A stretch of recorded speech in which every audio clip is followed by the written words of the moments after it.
বললাম যে গোপনে তো একটা বছর তুমি আমাকে ইউজ করলা, তো এভাবে আর কতদিন, এভাবে তো আর হচ্ছে না। তুমি আসলে আমি 2021 সালে প্রবাসে যাই, সৌদি আরব রিয়াদে থাকি। তারপর হয়েছে আমি হাউস ভিসায় যাই, ওখানে 3-4 মাস কাজ করি। 3-4 মাস কাজ করার পর যিনি আমার হাজব্যান্ড উনি আমাকে পছন্দ করার পরে ওনার হাত ধরে আমি হাউস থেকে চলে আসি। তো উনি ফার্স্ট টাইম আমার কাছে গোপন করছে, ওনার বউ বাচ্চা আছে, উনি সেটা আমার কাছে গোপন করছে যে ওনার বউয়ের সাথে ওনার ডিভোর্স হয়ে গেছে, আমাকে এরকম কিছু একটা বলছে। তো এক সময় দেখা গেছে উনি আমাকে দিনের পর দিন ব্ল্যাকমেল করে, সুসাইড করা ভয় দেখায় যে আমাকে তার ভালোবাসতেই হবে। তো এক সময় দেখা গেছে যে আমি বাধ্য হয়েছি ওনার সাথে সংসার করতে বা ওনাকে বিয়ে করতে। ওইখানে আমাকে মৌখিকভাবে সে বিয়ে করার পর আবার হয়েছে ওইখানে আরবি একটা মানে ডকুমেন্ট ছিল, সেটা শুধু পুলিশের জন্য প্রযোজ্য ছিল ওখানে। তারপর সে আমাকে গত 14 ফেব্রুয়ারি একই বিমানে সে আমাকে দেশে নিয়ে আসে। দেশে নিয়ে এসে আমাকে আবার নতুন করে 10 লাখ টাকা দেনমোহর দিয়ে সে আমাকে বিয়ে করার পর আমি সবাইকে নিয়ে থাকো। আর উনি আমাকে বুঝাইছে যে একটা পুরুষে 4টা বিয়ে জায়েজ আছে, আমি তো চুরি করি না, ডাকাতি করি না, আমি তো তোকে বিয়ে করছি। তো আমি যদি তোকে স্বীকৃতি দিই, আমি তোকে প্রাধান্য দিই, তাহলে তো এখানে সমাজের কিছু যায় আসে না। এরকম সে বুঝাইয়া সে আমাকে মানে দেশে এসে সে আবার নেক্সট দ্বিতীয়বার সে আমাকে বিয়ে করছে। তো এখন হয়েছে ওনার ফ্যামিলিতে যখন আমি ইনফর্ম করি, তখন ওনার বউ বাচ্চা ছেলে মেয়ে, ওনার যে বন্ধু বান্ধব, ওনার মেয়ের হাজব্যান্ড সহকারে উনি আমাদের বাড়িতে আসে। ওনার মেয়ের হাজব্যান্ড যে আমাদের নরসিংদীর এমপি, ওই যে হুমায়ুন এমপি যিনি, ওনার বাড়িতে ডিউটি করে আর কি, কাজ করে ওনার বাড়িতে, পুলিশের চাকরি করে। তো উনিও আসছে। তো সবাই আসার পরে বলছে যে আপনাকে আমরা নিব, সমস্যা নেই, যেহেতু আপনি আনলিগেল কেউ না, আপনি লিগেল, আপনাকে আমরা নিব, সমস্যা নেই। আপনি এখন আমার শ্বশুরকে যাইতে দেন, যদি যাইতে দেন গুছায় গেছে আপনাকে নিবে, মানে এরকম একটা বলছে যে তার যাতে এখানে ছুটায় নেওয়া যায়, ছাড়ায় নেওয়া যায়। তখন হয়েছে আমি যাইতে দিন, আমি বলছি সে আমাকে নিয়ে যেতে হবে না, সে থেকে যেতে হবে। পরে বলছে ঠিক আছে আপনি ওনাকে রেখে দেন। তখন হয়েছে আমি ওনাকে রেখে দিছি। রেখে দেওয়ার পরের দিন ওই পুলিশ আমাকে আবার ফোন দিয়ে বলতেছে, পুলিশটার নাম হচ্ছে আলামিন ওনার নাম। তো উনি আমাকে পরের দিন ফোন দিয়ে বলতেছে আন্টি আপনি আসেন, এমপির বাড়িতে আসেন। তো গেলাম, বলতেছে যে আপনি ওই যে আমার শ্বশুরকে যাইতে দেন, উনি যদি না গুছায় তাহলে তো আপনি কি করবেন, গুছাইতে হবে। তো আমি বললাম যে ঠিক আছে। তো উনি আমাকে বুগা দিয়া রাইখা, মানে ওরা প্ল্যান প্রোগ্রাম কইরা আমার কাছে ছুটার জন্য ছুটে পরে চলে যায়, আমাকে সে ব্লক করে দিচ্ছে। বর্তমানে সে আমার খোঁজখবর নিচ্ছে না, তালাকের হুমকি দেখাচ্ছে। আর হয়েছে বলতেছে যে তোরে মাইরে ফেলবো, তোর সকালে কাগজ যাবে, তোর বিকালে কাগজ যাবে, তোর দুপুরে কাগজ যাবে, এরকম হুমকি দিচ্ছে। তো এখন আজ 15 দিন হয়ে গেছে প্রায়। তারপরে আমি আমাদের যে ভৈরব সাংবাদিক, ওর বাড়ি কিন্তু কিশোরগঞ্জ ভৈরব, তো ওই সাংবাদিকদের কাছে আমি যাই, ওদেরকে ঘটনাটা আমি খুলে বলি।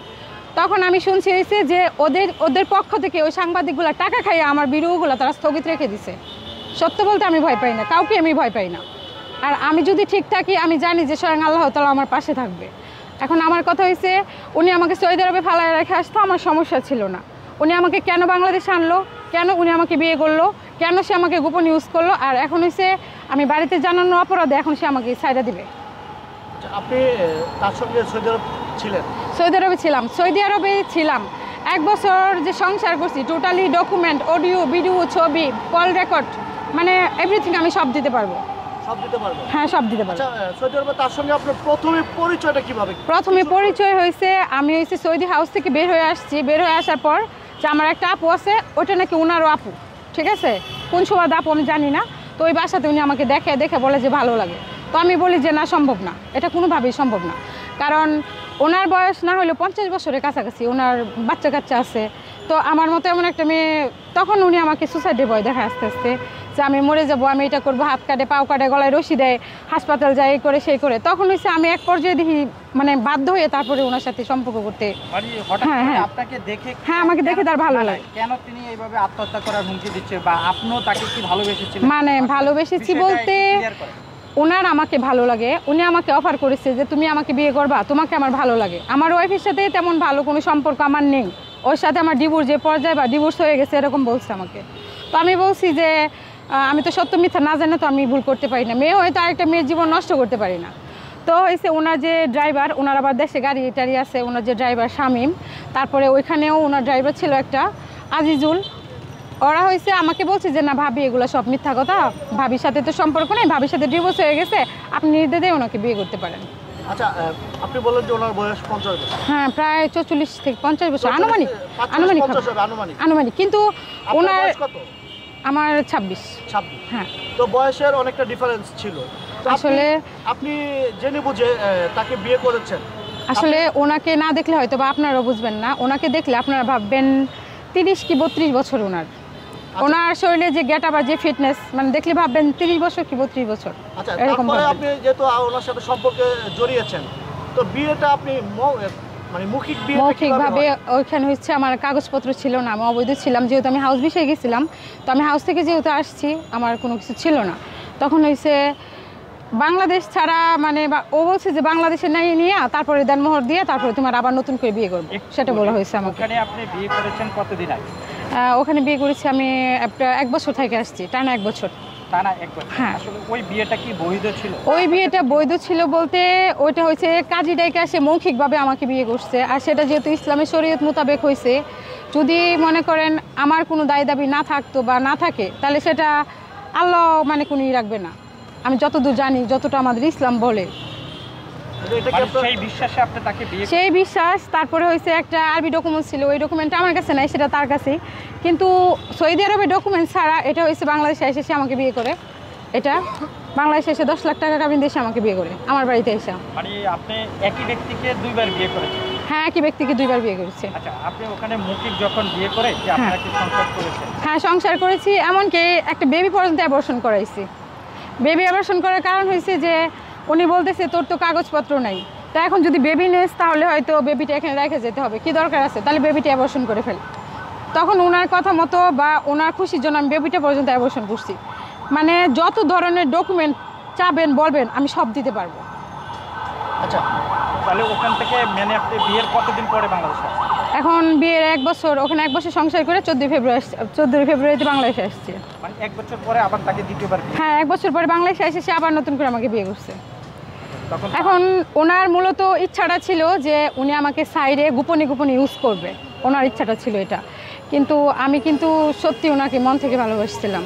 আর আমার কথা, উনি যদি আমাকে ওখানে রেখে আসতো আমার সমস্যা ছিল না, আমি ইনকাম করতাম, আমার ফ্যামিলি দেখতাম, আমার বাবা মাকে আমি দেখতাম, কিন্তু ওনার জন্য আমি কিছুই করতে পারিনি। আমি 1 বছর যা ইনকাম করছি, হসপিটাল ডিউটি করছি, 2500 রিয়াল বেতন পাইছি, যা ইনকাম করছি সব তারে দিছি। ইভেন আমার কাছে 5 থেকে 6 ভরি মানে গয়নাঘাটি ছিল, সেটাও সে আমার কাছে বুকা দিয়ে নিয়ে গেছে। মানে আপনি যে তাকে এগুলো দিয়েছেন কোনো প্রমাণ আছে? না, এগুলো তো হাজব্যান্ড ওয়াইফ, এটা প্রমাণ থাকবে কিভাবে যে এটা দাও রেখে দিই বা কি আসে বিষয় বা এটা আমার কাছে থাক বা তোর কোনো ঠিক ঠিকানা নাই, হারায় ফেলোস এই সে এরকম বললে সে আমার কাছ থেকে নিছে। আচ্ছা, তো দেশে আসার পরে আপনি কি তাদের বাসায় গিয়েছিলেন বা আপনার সাথে? হ্যাঁ, ওনার বাসায় গিয়েছিলাম আমি। যেদিন উনি আমাকে মানে বুগা দিয়ে গেছে আর কি, মানে আমাকে পাম্পটি দিয়ে গেছে আমার বাড়ি থেকে, যাওয়ার পরের দিন আমি গেলাম, যাওয়ার পরে ওনার ভাই মানে ভাইয়ের কাছে গেলাম, ওনার ভাইয়ের নাম আবার হয়েছে শিবলু মিয়া। তো আমি ওনারে বললাম যে কী ব্যবস্থা করলেন বা কী আসে বিষয়, আপনার ভাই কেন আমাকে ব্লক করলো, কারণ কি? তখন বলতেছে ভাবি 2-4 দিন সময় তো অন্তত দেন, আপনি চলে যান। তখন হয়েছে ওনারা আমাকে গাড়ি ভাড়াটা দিয়া আমাকে ভাবির সম্পূর্ণ সম্মান দিয়া ওনারা আমাকে গাড়িতে উঠাই দিছে। তো নেক্সট যখন গেলাম বৈরবের সাংবাদিক নিয়ে, আমাদের নরসিংদীর সাংবাদিক নিয়ে, তো ওরা ওখানে গেছে, প্রায় 10-12 জন গেছে। যাওয়ার পরে ওরা ওদিক থেকে টাকা খায় আমার ভিডিও স্থগিত রাখছে। আচ্ছা, আপনি যে তাকে বিয়ে করেছেন যখন তার গ্রামের বাড়িতে গিয়েছেন, হ্যাঁ, তার হ্যাঁ পরিবারের তার যে আগের ওয়াইফ বা সন্তান বা তাদের সবার সাথে কি দেখা? হ্যাঁ, সবার সাথে, ওনার ছেলে মেয়ে, ওনার ওয়াইফ, ওনার 14 গোষ্ঠী সব আমি চিনি, সব জানি, ওনার বাড়ি ঘর উনি সব দেখাইছে আমাকে, মানে গোপনে রাত্রে করে নিয়ে আমাকে মানে প্রাইভেট দিয়ে নিয়ে দেখাইছে যে এটা আমার ঘর, এটা আমার ভাইয়ের ঘর বা এটা আমার বাড়ি, পুরান বাড়ি, নতুন বাড়ি সব দেখাইছে।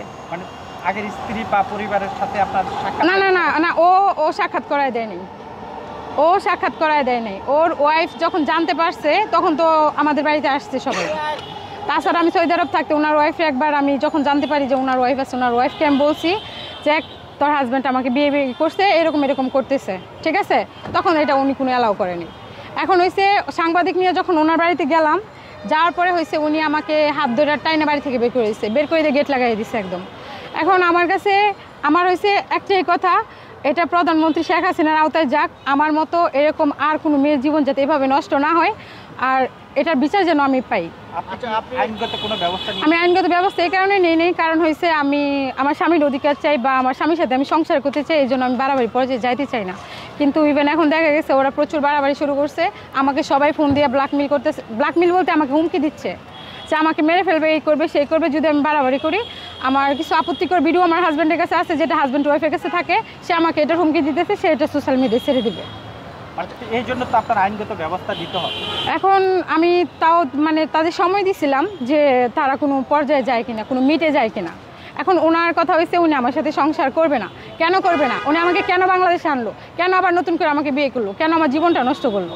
আমি এটার বিচার চাই প্রধানমন্ত্রীর কাছে। মানে আপনি তো এইভাবে বিচার পাবেন না, আপনি তো আগে প্রথমে আইনগত একটা ব্যবস্থা দিতে হবে, তারপরে তো হইলো বিচার। আপনি তো এইভাবে মানুষের ধারে ধারে ঘুরে বা কোনো ব্যবস্থা না নিয়ে কি বিচার পাবেন? আপনার কি মনে হয়? আসলে জানি না কোনো অসহায় মেয়ের পাশে কেউ থাকে কিনা, আর যাদের কিছু নাই তাদের কেউ নেই, এটা আমি জানি। তো আমি জানি আল্লাহ আমার পাশে থাকবে যদি আমি সঠিক হই, যদি আমি ভালো হই। আর আমি তো চেষ্টায় আছি যদি উনি আমাকে এভাবে নিয়ে যায় বা আমাকে নিয়ে ঝামেলা না হয়, সেই জিনিসটা আমি চাচ্ছি। ঝামেলা না করাটাই মানে বেটার হবে আর কি। আপনি বলেছেন আপনার স্বামী আপনাকে গোপনে ইউজ করতে চায়, হ্যাঁ। আবার আপনি বলেছেন আপনি স্বামীর অধিকার চান। আসলে মানে ওনার মূলত উদ্দেশ্য ছিল উনি আমাকে সাইডে রাখবে সব সময়, আমার গোপনে গোপনে ইউজ করবে, ওনার ফ্যামিলি জানবে না, ওনার এলাকার লোক জানবে না, সমাজ জানবে না, উনি আমাকে বাস্তবতা বলতে কোনো কিছু দিবে না। এটা হচ্ছে ওনার প্রোগ্রাম ছিল। মানে আপনাকে স্বীকৃতি দিচ্ছে না, এখন আমাকে স্বীকৃতি দিচ্ছে না। হ্যাঁ, এখন স্বীকৃতি পেতে হলে আপনার কি করণীয় আছে?